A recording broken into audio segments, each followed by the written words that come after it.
surrounding area, wherever you are, you're welcome to be with us and to take part in our meditation.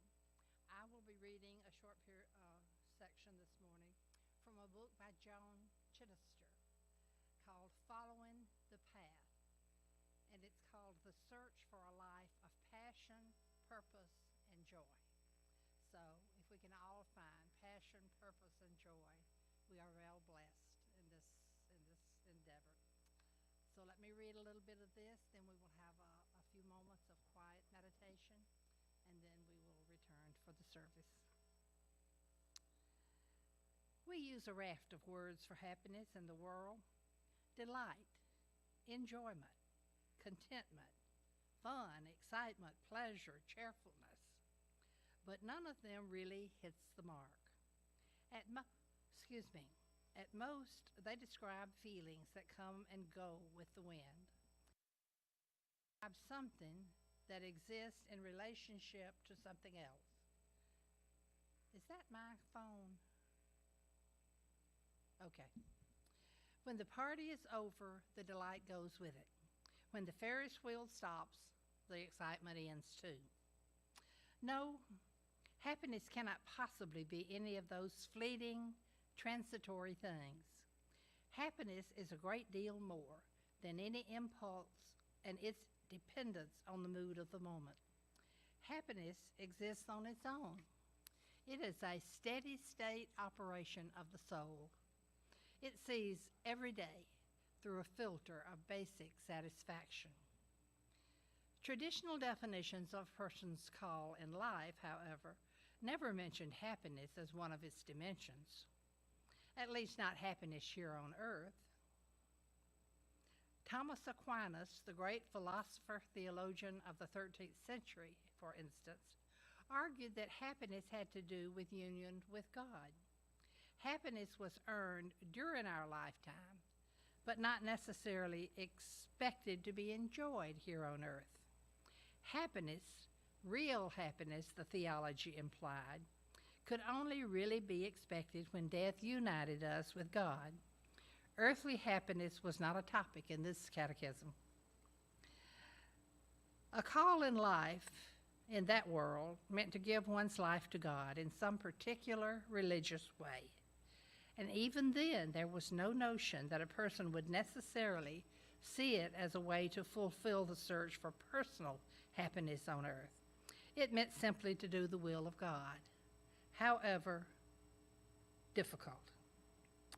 Those called to religious ministry should simply accept the duty as inevitable, as much the will of God as it was of any other dimension of personal choice.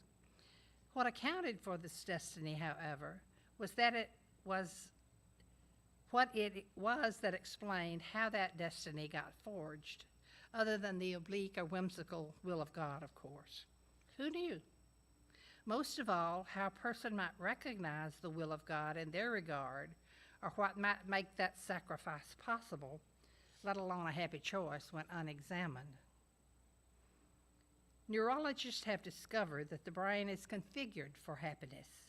We were born to be happy, just as much as we were born to communicate, or to love, or to reason.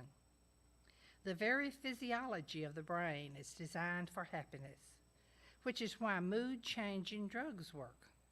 They satisfy the needs of our neurological chemistry and lift us out of depression or calm us into serenity. Not to be happy, therefore, to be regularly dispirited or sad or negative, is not only not normal, but it is also an indicator of whether life or chemistry has gone wrong.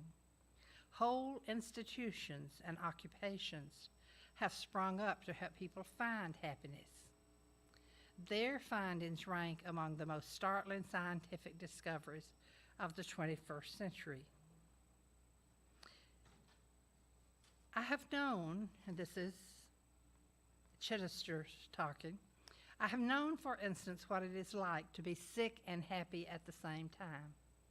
I've lived with the effects of polio all my life and never, ever counted that among the things that made me unhappy.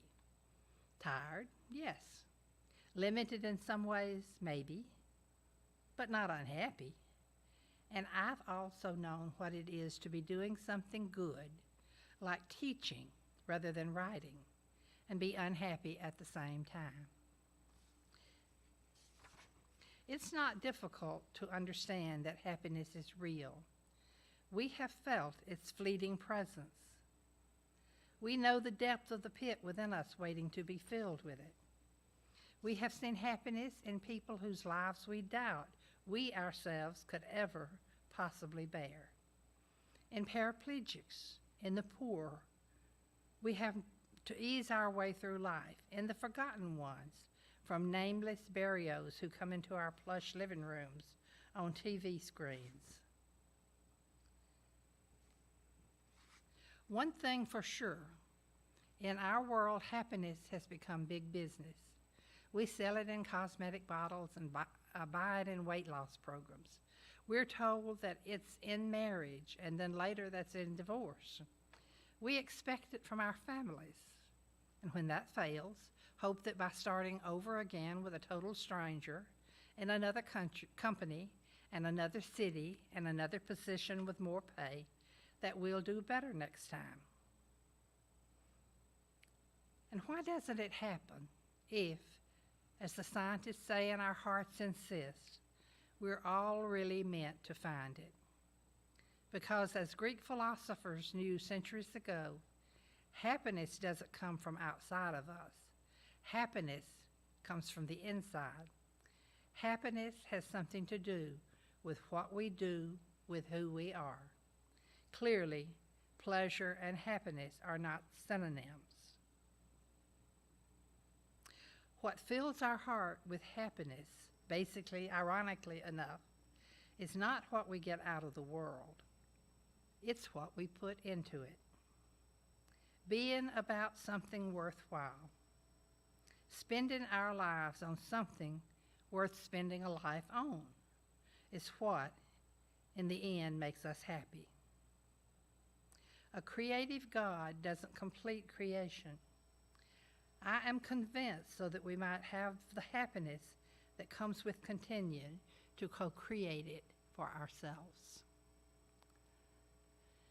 And so I ask you to take into meditation these thoughts, these ideas about happiness, the knowledge, the understanding that happiness comes from God, that happiness is not to be found necessarily in everyday things in the life that we live, but there is happiness available. There is God available. There are friends in the world available to us. And as we take advantage of those riches, I know that there is the availability of happiness for all of us. And so it is.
simply grateful for his presence, its presence. I let this go, and I say thank you again.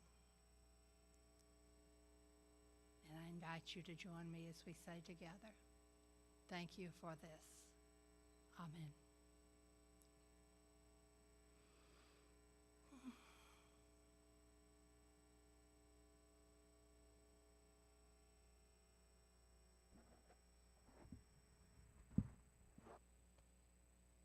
Thank you.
Good morning, everyone.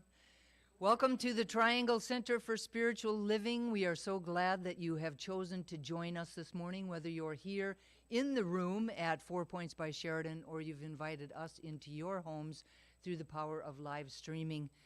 I feel you. I feel the energy in the room. I feel you out there, and I'm so glad that you've chosen to join us.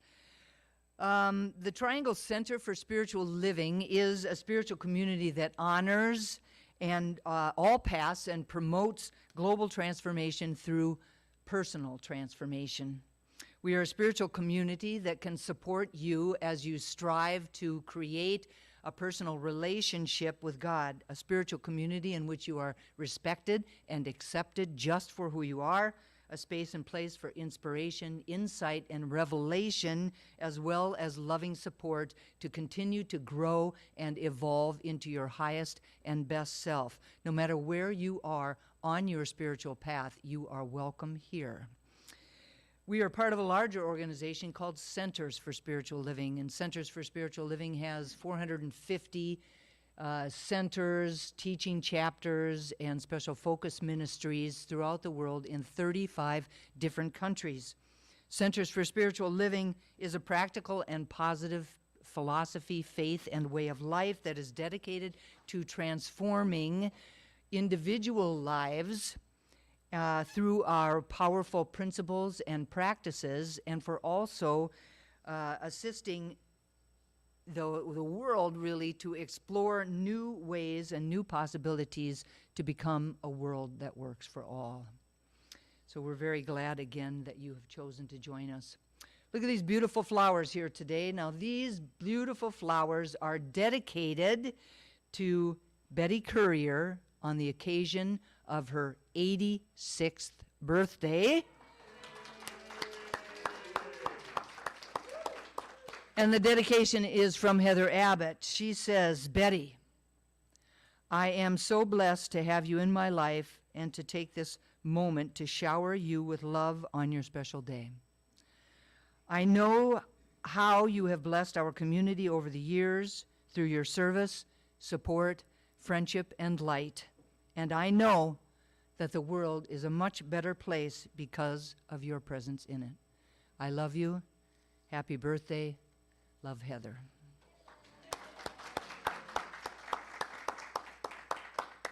So now I invite everyone to please stand and do our opening congregational song, You and Me, by Eddie Watkins, Jr.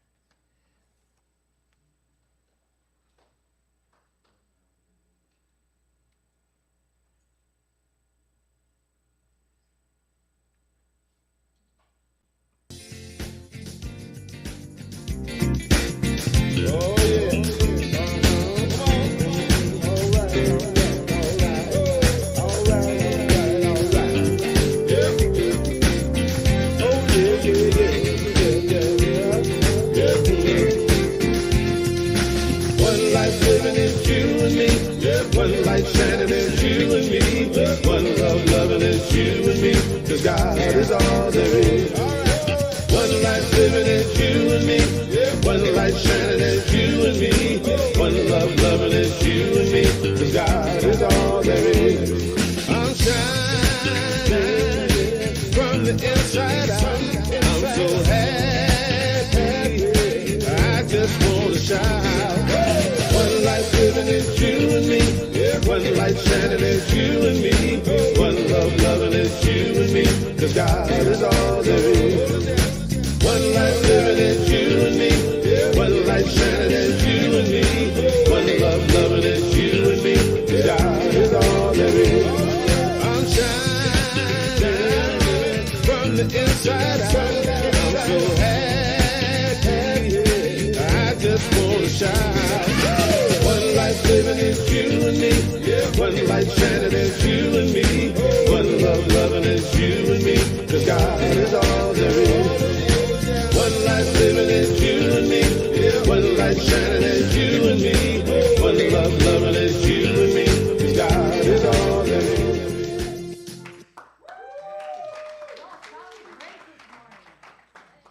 Good morning, everybody.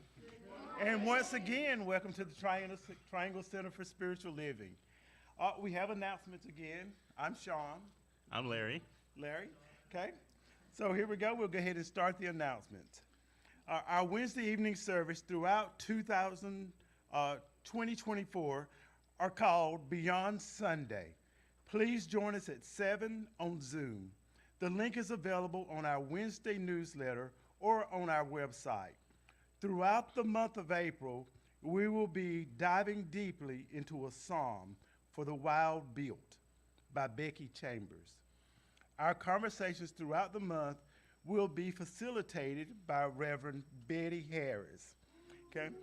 And I have permission to say this. Whenever I think of Reverend Betty, I always refer to her as the grand poobah of our center. Yes, I'm old enough to know about the Flintstones. So because she is actually our oldest member here. Reverend Betty Harris is numerically our oldest member. Miss Betty Courier is our oldest member numerically, but Betty. Hey, today is about the Betties, okay? The Betties. The Betties are the two longest members here. So I definitely they definitely have my respect. So. Spirit Speak Boutique, owned and operated by our beloved member Eileen Proctor, is partnering with the Triangle Center for Spiritual Living to make available a line of long-sleeve t-shirts, sweatshirts, and hoodies in a variety of colors. The garments have our logo on the front and a powerful affirmation statement on the back. Carol's our motto today. A portion of all the sales is being donated back to the Triangle Center for Spiritual Living. If you have any questions, or feel free to reach out to Eileen at spiritspeakboutique@gmail or call 919-526-0206. Okay. And today, please plan to attend our follow-up community town hall meeting, which will be held following service on Sunday, April 14th, today, from 12 until 2. We would love your consciousness, your listening, and your voice in the room. Okay. And please save the date for our annual meditation retreat held at the St. Francis Springs Prayer and Meditation Center from 5 Friday, May 31st through 3 p.m. Sunday, June 2nd. Registration for the retreat is now available for a $50 deposit to hold on your space and will close on May 3rd. The all-inclusive cost for this amazing weekend is $325 for a double room and $425 for a single room. Please consider joining us. You'll be very happy you did. Okay. And our next announcement is about an upcoming new workshop series, Spiritual Journaling Through the Seasons. In this series of 4 standalone workshops, one inspired by each sermon, you will learn why spiritual journaling is such a powerful tool for connecting our daily human experience with a higher knowledge of our inner divinity, while designing a journaling practice that fits you and your lifestyle. The series begins on Sunday, April 28th. It is called Blossom Within, a spring spiritual journaling workshop. Hold on just a minute. Go ahead. Okay, workshop. Okay, this workshop will include inspiring thoughts, creative exploration, mindful artistry, hands-on creation, and digital resources. The workshop will be held here at 4 Points by Sheraton following service from 12 until 3. Each individual workshop costs $30. Or if you really want to commit to your spiritual journaling, you can sign up for the entire Journaling Through the Season series for only $99. Okay. The future workshop dates will be June 9th, September 8th, and December 8th. The workshop will be facilitated by one of our licensed practitioners, Carol Cross. Okay. Reserve your spot today by emailing info@trianglecsl.com. And this announcement is about our annual Wise Women's Tea, which will once again be held on Mother's Day, Sunday, May 12th. The event is for women of all ages who would love to come together to share wisdom with each other. There will be, of course, tea, small bite, fruit, cheese, and chocolate. The event will be held here at 4 Point Sheraton from 3 to 5. Come to church and have a lunch with your family and come back to join us for this amazing event. Okay, That's it. that is it. Thanks, Thank you. everybody. Thanks for your attention.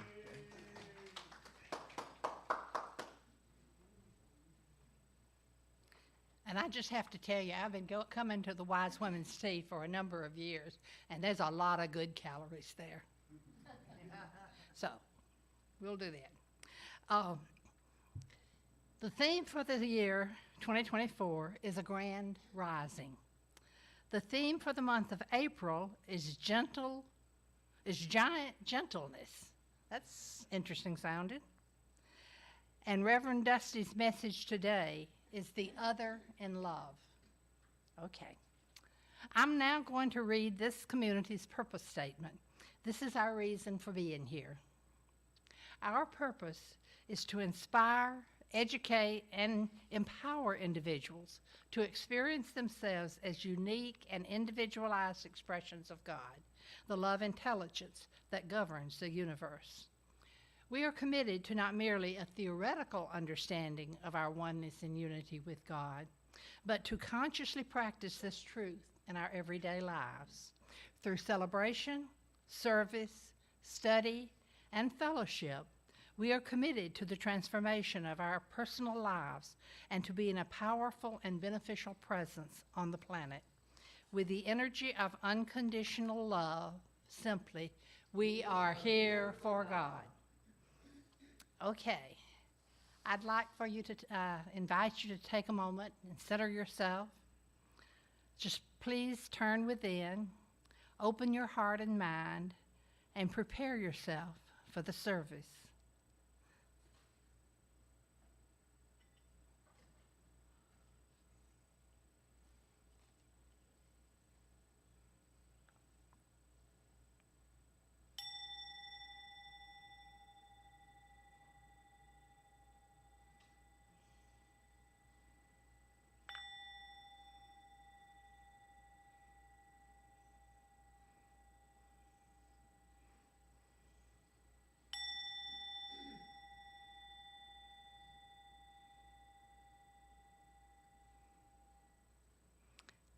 I invite you to bring your attention back into the room.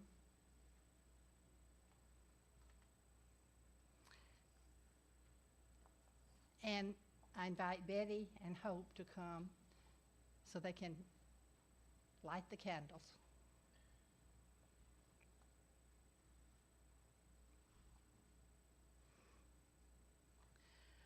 The Triangle Center for Spiritual Living honors the diversity and threads of truth that run through all spiritual paths, as represented by this ceremony. I welcome Hope and Betty up this morning to do this. Christianity is the path of Christ consciousness, love, and forgiveness. Buddhism is the path of compassion and understanding. Judaism is the ethical path of living by sacred law. Baha'i is the path of unity and peace. Islam is the path of submission to the will of God, the highest calling. Confucianism is the path of deliberate tradition. Taoism is the natural way, the path of ultimate reality. Native American practice and shamanic traditions are the paths of individual spirituality, or primal spirituality. Shintoism is the path of tribal ancestry. Hinduism is the path of knowledge, action, and devotion. Science of mind and spirit is the path of the divine principle of love and law. And the heart represents the one heart, the one love that resides at the center of all people and all beings everywhere, with no exceptions. May peace prevail on earth through the followers of all paths. Thank you, Betty, and thank you, Hope.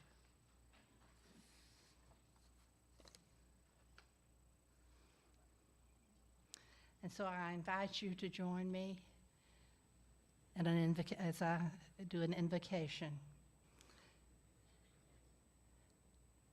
I simply say this morning how grateful I am to be here in the presence of all the wonderful people here. Not only the individual humanity that's present, but the fact that God, I know, is always with us when we are together. And so I speak this word this morning for all of us, for each of us, that we are here, that we are blessed with, that we are present to work toward having this world be a beautiful, wonderful, supportive place. I speak also a word for all the volunteers that were here this morning, that were part of getting this place ready for the service and of being part of the service as it goes forward. I know that Martin and Heather are here and are keeping us organized in front of the world so that people who are here may understand what we are doing, but also people who are not present in this place at this time, at this moment, are part of the service that we have. It is a wonderful thing to be able to reach out into the world with the electrical, the kind of things that we have available, so that we are not only present with God and with each other in this room, but we have the opportunity to be that way regardless of where we are, where people are, and just to be together as we move forward. I speak also a word of thanks for the music that we have this morning.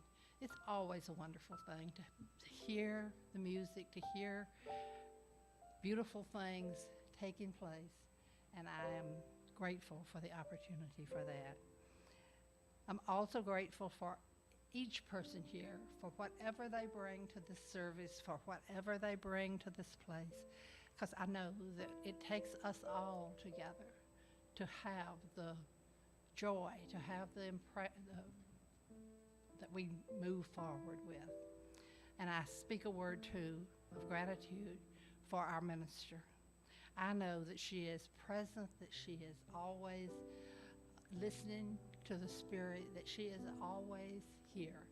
And so with gratitude for her presence and for the presence of each person here, I let this prayer go into the service, and I say, and so it is. Now, this is the reading for today. It is by Christina Feldman. In her book, she has a book called Compassion, Listening to the Cries of the World. And she says, it doesn't matter what our spiritual, political, or social background is. We all long for tenderness, understanding, and safety. What gives meaning to our lives is to give and receive the care, sensitivity, and love that nourish our spirits. When we are young and when we are old, we depend on the compassion and care of others. When we are ill, hurting, or afraid, it is compassion that restores and shelters us. When all of our certainties, defenses, and supports are stripped away, it is compassion that heals us. Compassion is the greatest of all gifts that you can offer to or receive from one another. And so I'd like to introduce Cindy Johnson, who will bring us our music.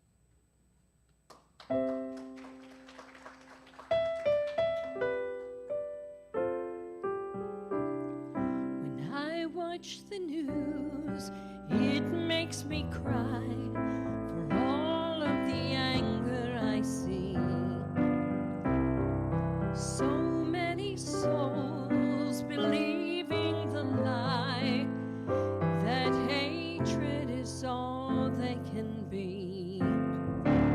So I take the chance to offer my prayer, to whisper the truth.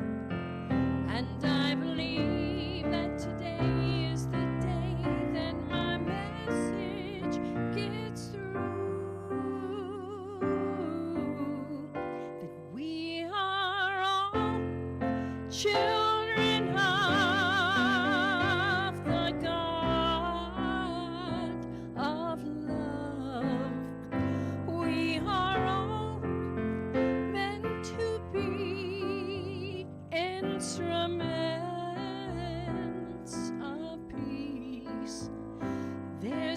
also them for a friend. We are all the same.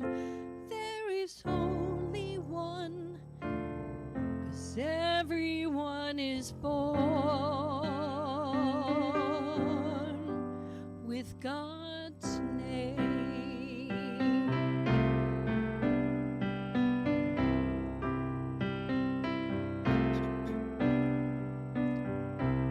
So the question becomes, where do we start?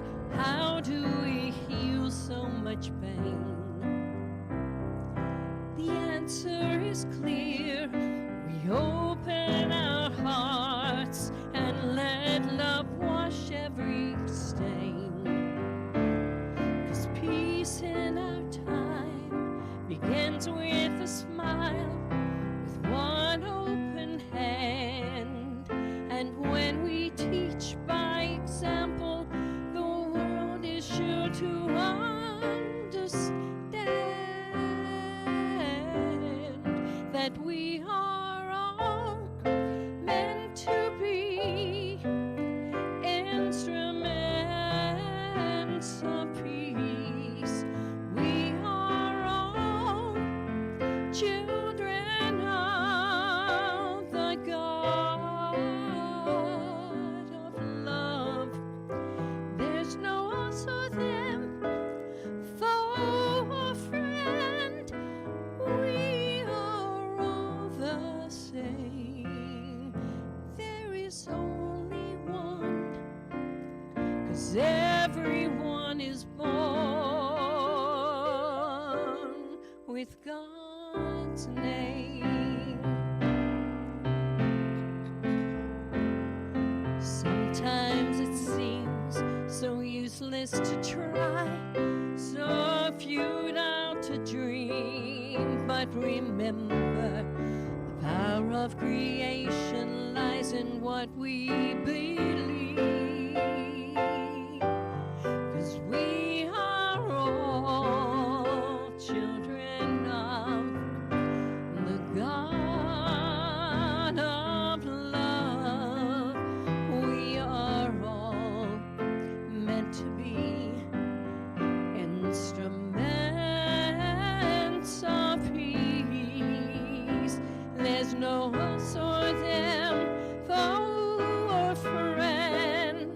We are all the same.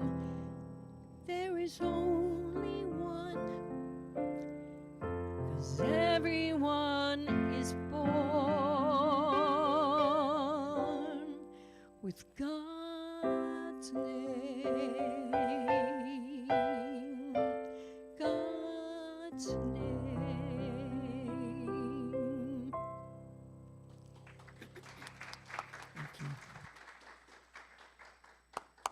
Thank you, Cindy.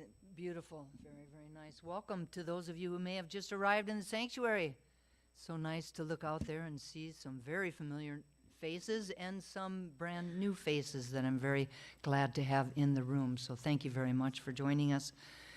Now the theme, as Reverend Betty said earlier, for the month of April is Giant Gentleness. And throughout the month, we will be taking the time to really dive into this idea that gentleness is actually a very powerful thing. And that just this idea of giant gentleness opens us up to really being the people that we were created to being the people that we really want to be. Now, last Sunday, we talked about embracing gentleness for ourselves. And today, we're going to move beyond judgment, and we're going to really embrace gentleness and active compassion for the other people in our lives. Now, I think that we would probably all agree that people are quite lovely when they are kind and loving and say what you want them to say and do what you want them to do. And they can be quite fickle, erratic, opinionated, unpredictable, and judgmental. And when they are, our relationships with them can literally challenge the very foundation of our practices and principles, and can really threaten the very foundation of our growth and evolution. I'm sure all of us can remember a moment in time when we would describe it as we just lost it. We just lost it. Where were all of our practices and principles in that moment? Where was our gentleness? Where was our kindness, right? Now, our relationships with others can sometimes feel like 2 steps forward and 1 step back. In those moments, we may want to blame others for everything going wrong. You know, that idea of pointing that finger out there, but is that really the truth? Is that really the truth? And is that our highest and best reaction if we take in mind everybody that's concerned? Because we have to remember, when we're pointing a finger at somebody else, right, 3 fingers are pointing back at us. 3 fingers are pointing back at us. And the bottom line is that as we cultivate gentleness for ourselves, we remember that we are all one in a myriad of forms. And that everything and everyone, because really, right, there's no place where God is not. So that means that everything and everyone is sacred and holy all of the time. All of the time. As we cultivate gentleness for ourselves, we know beyond a shadow of a doubt that the other is none other than the expression of love itself. We were created in the image and likeness of God. Where we are is love. Who we are is love. Who the others in our lives are is love. As we apply gentleness to our interactions with others, we can truly allow them to be a space and place of gentleness themselves. Allow them to be who they really are, because we create a space for them to step into that says, I see you, I know who you are. So once again, right, I have 3 ideas for you this morning. And the first one is mirror. Mirror. Now, this teaching says that our relationships are a reflection of our thoughts, ideas, beliefs, judgments, perspectives, and intention. They are a reflection of our consciousness. Our relationships are literally holding up a mirror to our inner world, to everything and anything that is within us, and all of it. And that mirror is saying to us, look at this. Look at yourself. This is a part of you. This is something that you believe about yourself. Now, the bottom line is that it's not so much what they said or what they did, but really how we feel about it. How we feel about what they said and what they did, and what you're telling yourself about it. That story that you make up around that situation. And to tell the truth, if we were to really think about it, really 99% of the time, that thing that we're telling ourselves, that story that we're creating, those beliefs that we have about that situation and about ourselves, more importantly, just aren't true. They're not true. They're merely thoughts that we keep thinking, often catalyzed by someone or something in our past. and reinforced by our ongoing experiences, reinforced by those stories that we tell ourselves about that event. Maybe a story that we had when we were 5 years old and that we've continued to keep telling all this time. They become a self-perpetuating feedback loop. It is done unto you as you believe. So whatever it is that you think or you believe about yourself and about everybody else in your world, that's what we create, right? Now, one of the most profound aspects of this mirror is its ability to really be able to reveal hidden aspects of our personalities through our emotional reactions. So when we experience really strong reactions, like a really intense dislike or a really intense admiration of someone, these feelings are not really about the other person. They are actually about us.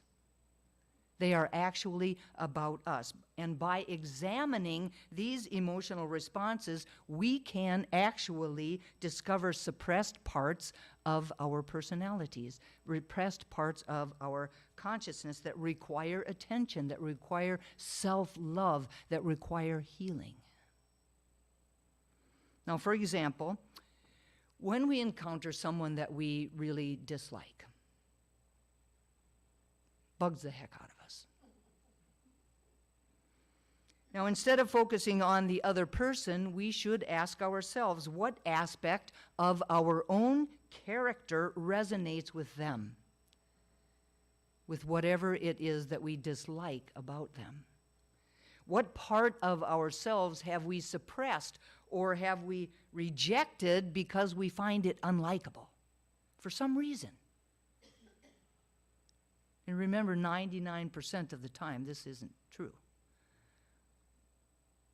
By identifying these hidden aspects of our personality, we can begin the process of self-discovery, the process of healing, and the process of growth. In her book, Living in the Light, Shotke Gawain says that when we understand that everything in our lives, careers, relationship, home life, and so on, is a reflection of our thoughts, beliefs, and emotions, our outer world can show us what we should appreciate about ourselves and what we still need to work on. When we become aware that our problems are lessons, really, then they are, we have the opportunity to really learn what they're trying to teach us or to show us about ourselves. So another, for example, if we feel really judged by others, we might be judging someone else, or we might actually be judging ourselves. When someone's lying to us, there may be a way that we are lying to ourselves, not honoring who we are, not standing up for what we believe in, so on. If we feel others are being irresponsible, maybe there is some way that we are being irresponsible at work or taking care of ourselves, not doing such a good job about it. Or irresponsible in really having the courage to have a hard conversation or to make a difficult decision. What is the toxic work situation trying to tell us? Are we in a career unsuited for us or something that we don't really like? Or are we striving for empty or unattainable goals? Are we gripped by fear of scarcity and limitation, so that keeps us in this situation that we do not like, that we are very uncomfortable in because we don't know the unknown. We're not willing to step into what might be really our creative genius, right? What might really be our calling. Shotke Gawain uses an example of an acquaintance she has that lives in negativity. She describes that their conversations are centered around him, his needs, and how horrible and unfair the world is. And that when she is around him, she feels completely drained of energy. She says, when I went inside and really looked at why this man evoked such a strong trigger in me, I saw what I was lacking: compassion. Compassion is relating deeply and genuinely to someone else's pain. And I could relate to his pain. I've lived it. I know how it feels to be disconnected from something greater and to look at the world through the lens of negativity. This man was mirroring a past version of myself that I related to and was reminding me to have compassion for all beings. It's beautiful. In the same sense, it's not all hard news to swallow. In the same sense, when we meet someone that we have a strong affinity for, then that admiration is also a reflection of our own inner selves. The traits that we appreciate in others are the traits that we actually have within us. The qualities that we value and cherish within ourselves. Like, we would not be able to recognize those traits in someone else if we didn't already have them within ourselves. The second idea is active compassion. Now, when we apply compassion to ourselves, while we may not like what we said or did, may want to change it, may want to grow because of it, we can comprehend, right, that being human, part of being human is to make a mistake or two, or three, or four, or whatever. Active compassion for others leads to a deeper understanding of this truth. You know, we always say, if people knew better, they would do better. So compassion means to endure something with another person, to put ourselves in somebody else's shoes, to feel their pain as if it were our own, to generously enter into their point of view, and then to act from that place. And then to act from that place. Martin Luther King says we must all learn to live together as brothers, I'll add sisters, or we will perish together as fools. This is the greatest challenge of the hour. This is true of individuals. This is true of nations. No individual can live alone. No nation can live alone. We need to learn to live together as brothers and sisters, and what we need to do that is compassion. If we do not care for others, we will all suffer, all of us. Compassion applies to all areas of our lives. Compassion for ourselves, compassion for our family, compassion for our friends, compassion for our classmates, compassion for our coworkers. Our communities must have compassion for other communities. Our nations must have compassion for the leaders and the citizens of other nations. We must all have compassion for the animals, the four-legged sentient beings on the planet, and we must all have compassion for the planet itself. This is the only way it will work to create a world that works for all. What I know beyond a shadow of a doubt is that compassion is a God quality. We all arrived on the planet with an ability to step powerfully in it. We all arrived on the planet with that compassion at our core. It's an amazing healing energy that begins within ourselves, within each and every single one of us, and then spreads outward from the inside out. It may feel like each of us is only one person, and that how can we, as only one person, really make a difference? But the truth is that we can, and we do, each and every single day, whether we know it or not, by consciously and consistently choosing compassion. We are encouraged to remember that people are only doing the very best that they can at any given moment in time, and that they are always sacred and holy. Sometimes these are really hard lessons. Sometimes they're really hard lessons and really difficult to agree with. Compassion does not mean that people get free rein to treat us however they would like to treat us. It also does not mean that we will always have a full understanding of why they do what they do. Every person everywhere has an unknown story. They have lived through traumas and they have lived through tragedies. They have created ways to live and to function based on the lenses, based on the experiences of the lives that they have lived just as we have. Pema Chodron says that there are 3 ways of making the commitment to being a compassionate presence on the planet. Now, the first is called entering like a monarch, like a king or a queen. This means getting our own kingdom together first. And then, on the basis of that strength, taking care of others. The analogy is we work on ourselves and get our own lives together so that we can be a beneficial presence on the planet.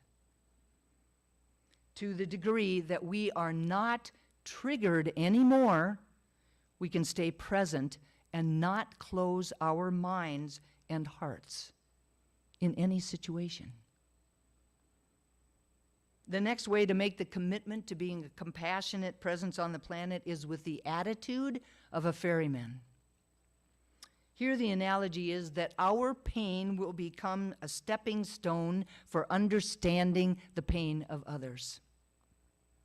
Rather than our own suffering making us more self-absorbed, it becomes the means by which we genuinely open to the suffering of others and become that beneficial presence on the planet.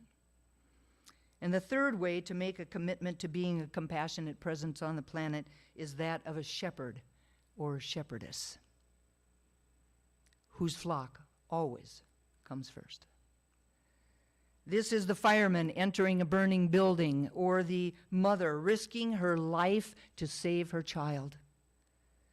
The shepherd and shepherdess automatically put others before themselves.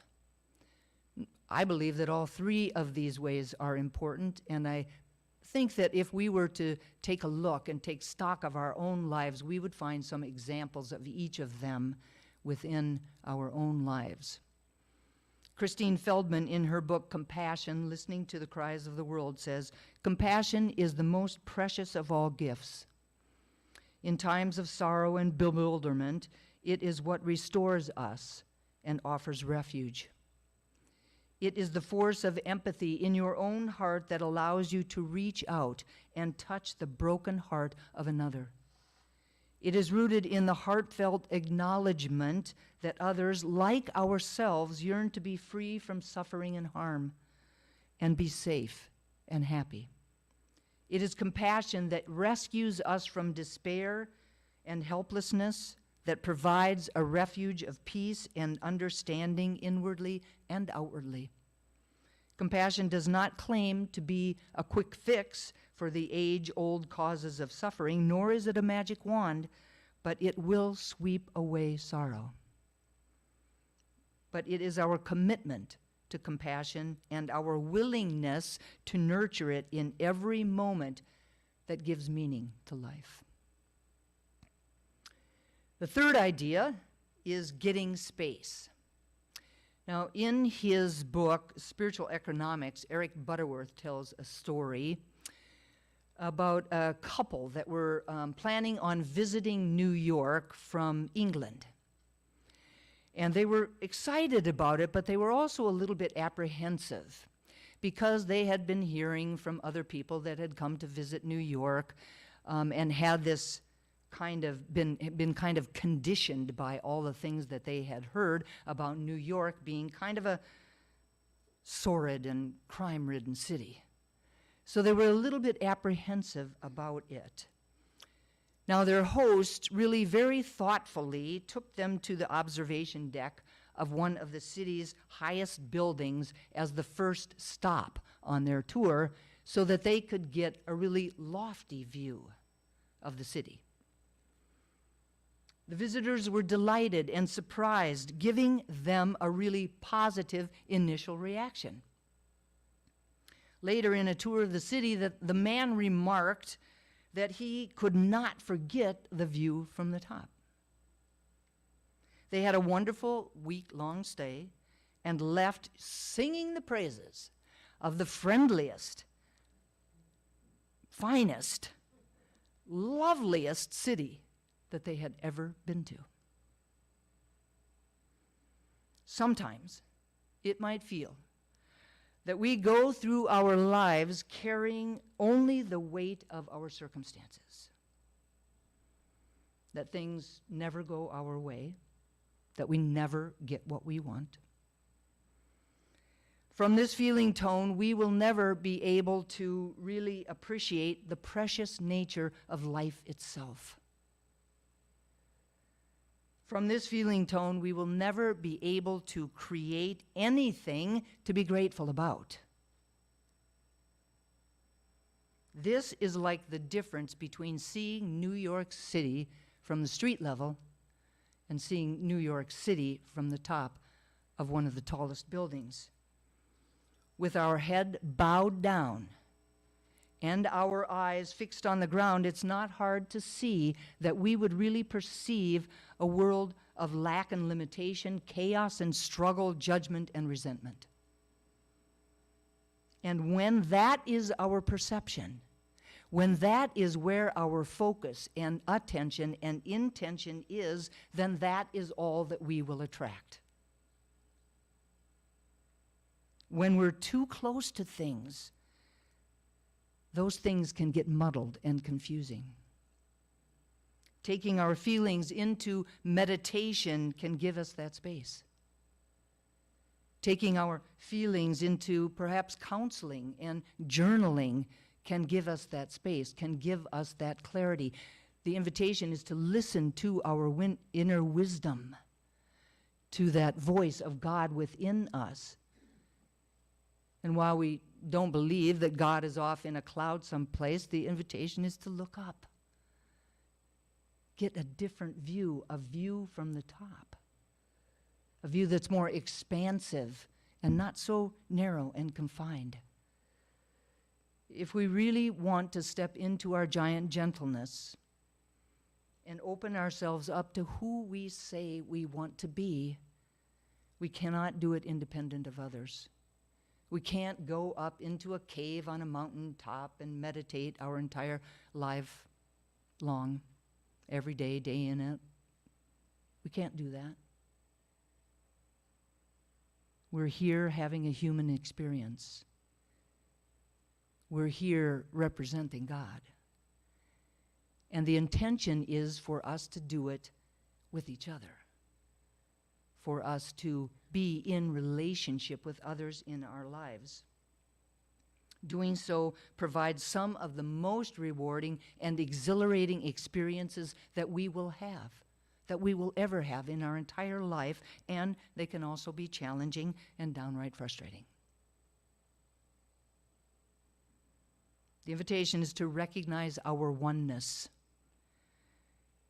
with each other, and the underlying truth is that we are all sacred and holy because of our oneness with God. The invitation is to find a way to be gentle with ourselves and then to let that gentleness, that expression of gentleness, pour out of us into every relationship that we are in.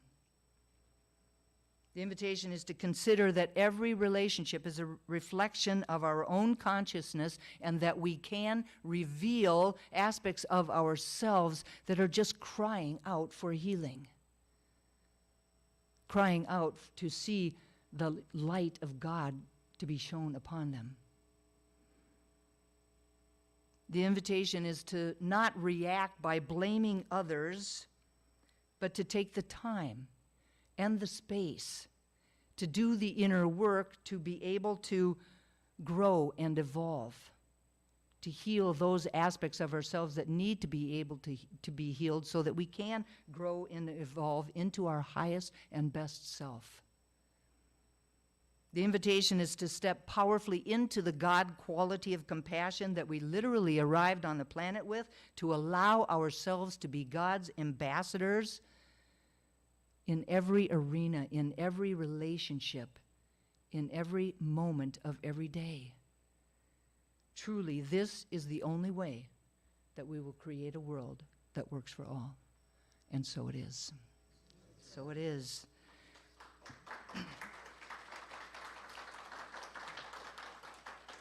So I invite everyone to please turn within for a moment of prayer.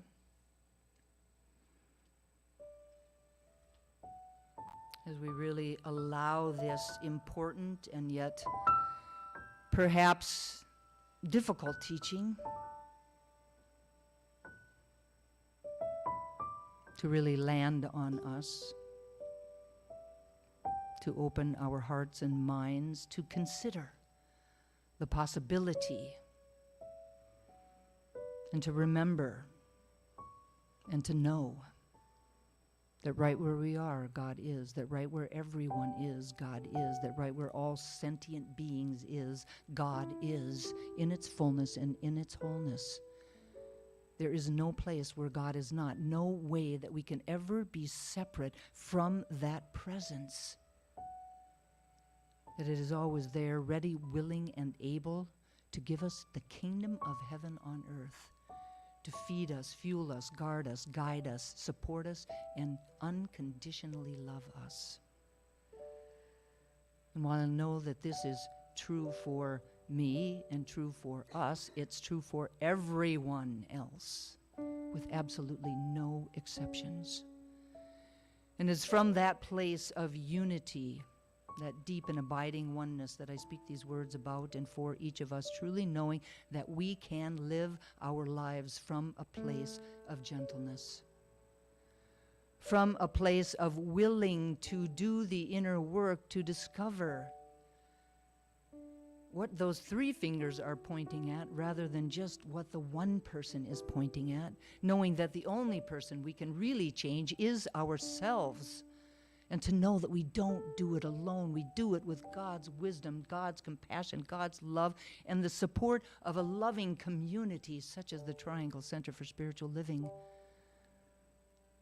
I claim ease and grace for us around stepping into compassion, to really allowing it to be how we deal with the people in our lives. To know that just like ourselves, we are always doing the very best that we can at any given moment, and that if we knew better, we would do better. To know that sometimes if we make the first step, if we make the first move towards compassion, that we create a space for someone to step into that allows them to recognize that compassion, that gentleness in themselves, and they respond in a different manner than they would ever have responded before. It's okay for us to be the one to create the space. Be that presence of love that we are. Not in a way that, lets them step all over us, but in a way that allows us to rise up and be a beneficial presence on the planet. I know that this is well within our ability, that we can choose compassion, we can choose gentleness, we can choose love every time and any time. I'm so grateful to know this truth and to speak these words. So grateful for the power of prayer, knowing that these words are loosed into a law that only ever says yes, that my words are clothed in form even as they are spoken. And so I release these words into that law, letting go and letting God be God, and I invite us to anchor this prayer for ourselves, for each other, for our community, and for the world, simply by saying, "And so it is." And so it is. Amen. Thank you all so very much. It is now time for our conscious giving. The Triangle Center for Spiritual Living is sustained by the giving of our time, talent, and treasure, and this is the time every week when we offer our financial support to assist this community to continue to be a beacon of light and warmth and love in the Greater Triangle area and through the power of technology across the world. Together we affirm that today's offering lifts this spiritual community, prospers the one giving, and adds to the energy of sufficiency on the planet. There are 3 ways that you can give. They're here on our screen or on your screens at home. Visit our website at trianglecsl.org. Text the word GIVE to the following number, 919-629-9148, or you can actually mail your gift to our office. Our address is P.O. Box 4062, Cary, North Carolina, 27519. So in this moment, I invite you to take your gift, place it over your heart, and have an affirmation for yourself or for the community, and repeat our offering affirmation in a call and response. I live in an abundant universe that blesses and prospers my life.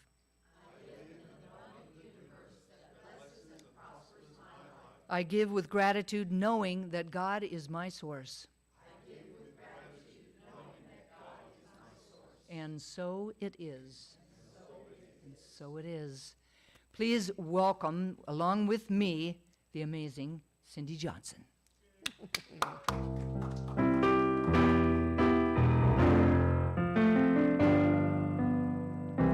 Just one life, it's all that we've been given here. Just one chance to make a difference where we live. I'm just one woman, I'm only human, but only human means I've got a lot to give. Love can move the world as the moon in the sky moves the sea. Love can cause the wars to cease. Love can move this world to peace. It's a tide that begins with you and me. Love can move the world as the warmth of the sun moves the tree. Feel the wind of love increase as we move this world to peace. Come love the world.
right.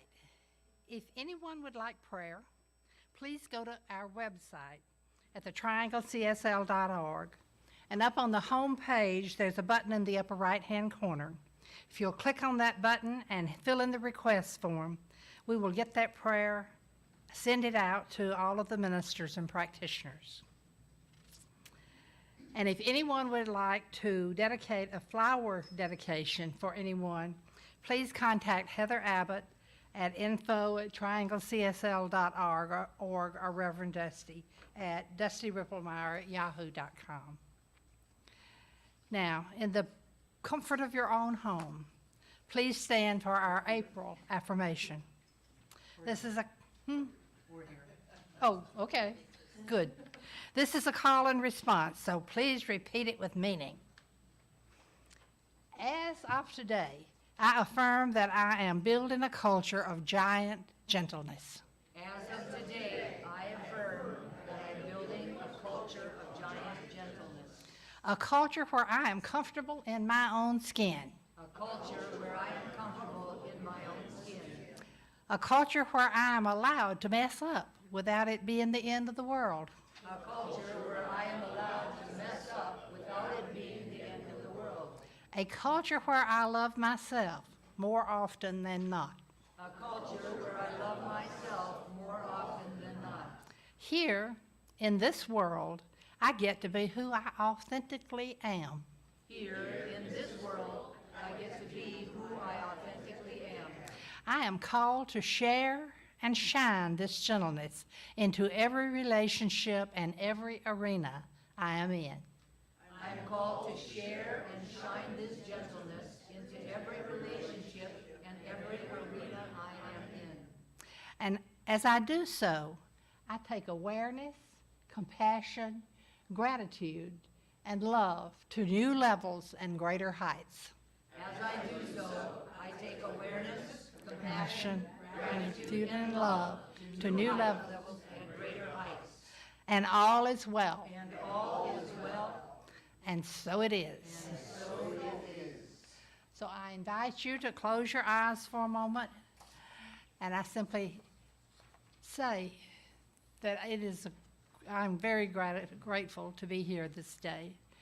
I'm grateful for the presence of each person here in this facility and out in television land or computer land.